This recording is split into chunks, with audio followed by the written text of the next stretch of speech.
Yang ni design cermin. Dia padu, boleh untuk tahan lasak. Maksudnya kalau awak buat kerja-kerja keras pun susah putus. Lepas tu tengoklah dia punya shining tu.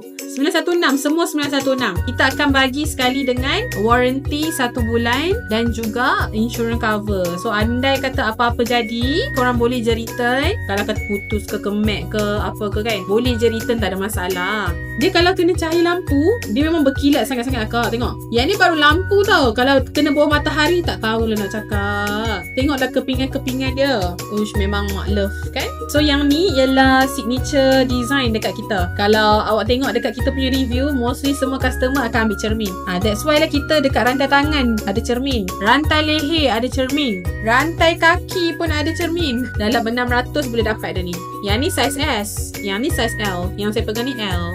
916 tau, 600 je. Kalau nak potong, kita boleh potong tau. Potongan percuma, lebihan potongan kita akan post sekali. Arisa akan bercuti selama 3 bulan. Tapi tak apalah korang, sebab kawan-kawan kita di Level 16 akan live menggunakan akaun Arisa.